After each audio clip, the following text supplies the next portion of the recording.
Assalamualaikum warahmatullahi wabarakatuh. Perkenalkan, saya Syafiq Zakia Biasa dari SI 4204. Hari ini akan mempresentasikan modul 8 dari mata kuliah APSI, yaitu transmisi dari analisis ke desain menggunakan diagram interaksi. Tujuannya yaitu mengidentifikasi elemen penting dari diagram komunikasi UML, membuat komunikasi diagram view dari desain model, mengidentifikasi elemen-elemen penting dari UML sequence diagram, dan membuat sequence diagram view dari desain model. Lalu selanjutnya ada proses map.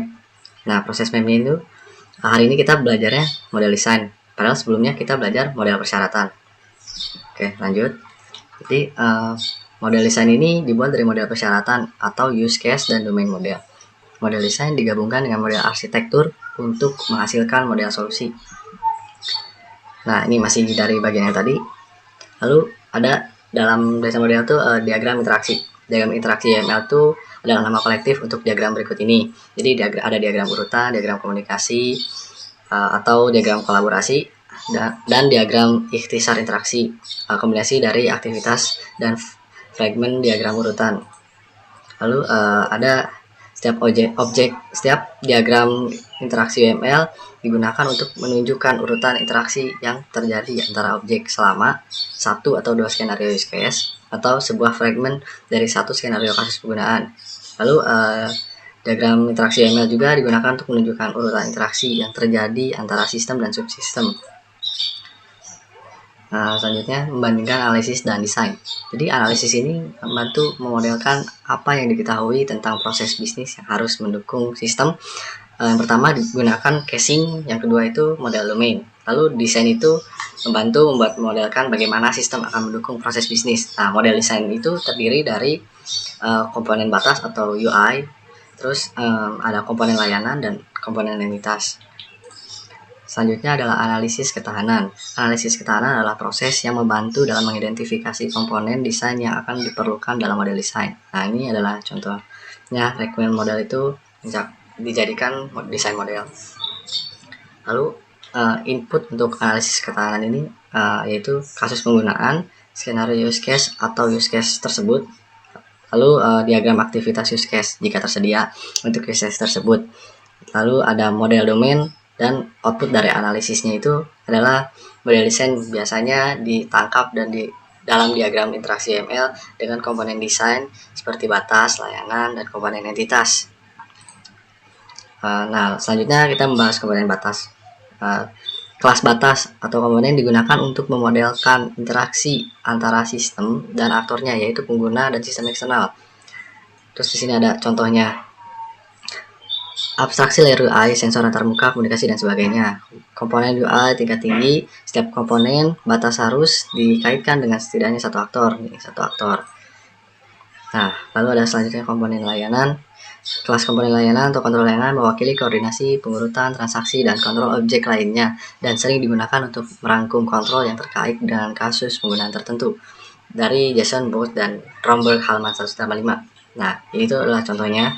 Jadi mengkoordinasi antara aliran kontrol dan mengisolasi setiap perubahan alur komponen batas dan entitas.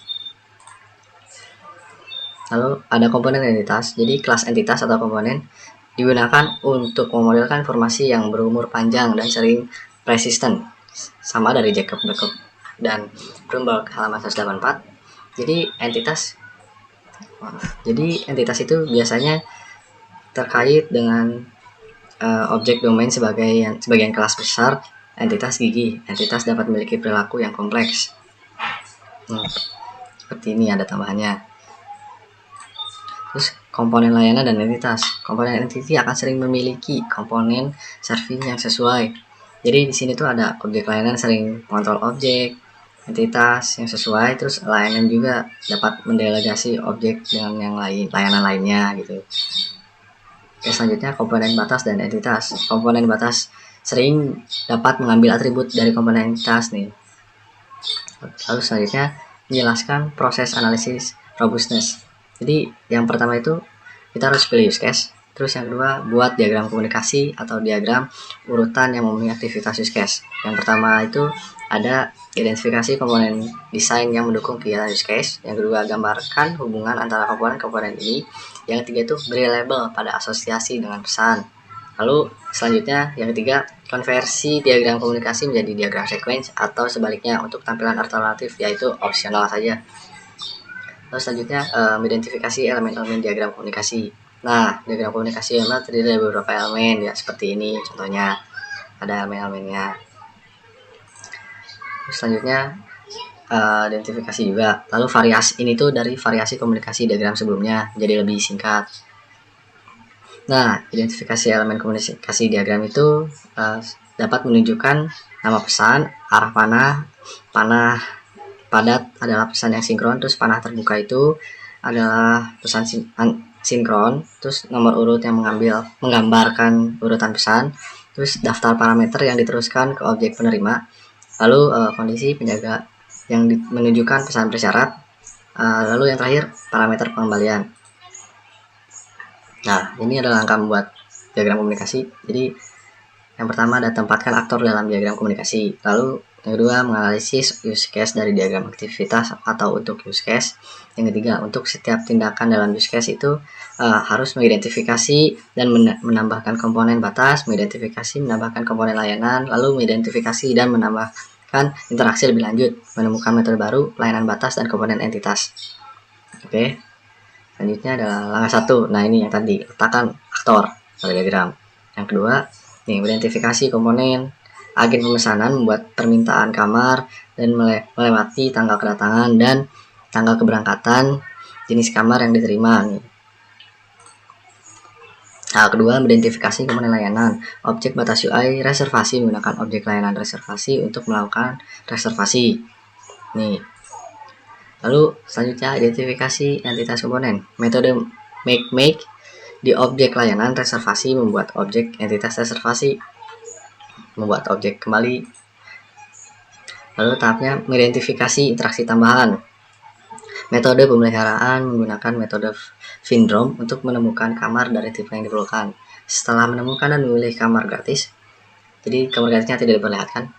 Metode setroom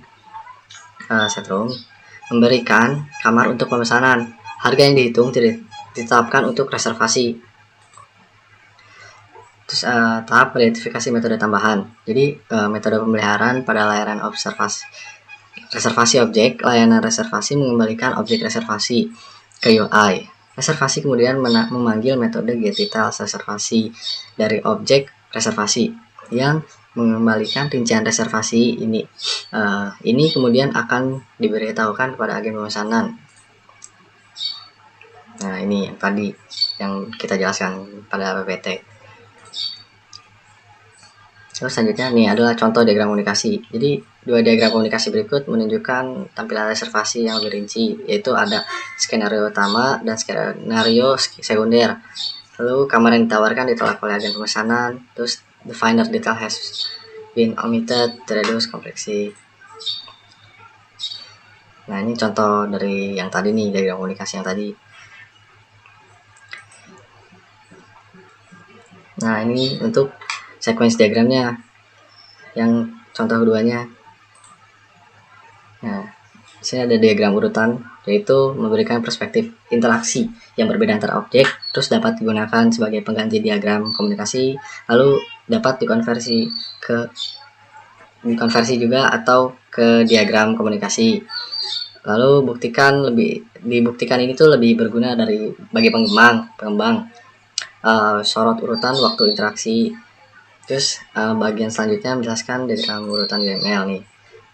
Nah, diagram urutannya. Nah, kita lanjut ke fragment. Jadi diagram urutan itu mendukung notasi fragment. Penggunaan fragment meliputi menunjukkan urutan loop, menunjukkan jalur alternatif, memungkinkan dua atau lebih skenario ditampilkan pada satu diagram, menunjukkan referensi ke fragment diagram urutan terpencil lainnya, terus memungkinkan Anda untuk memecah diagram besar menjadi beberapa diagram yang lebih kecil.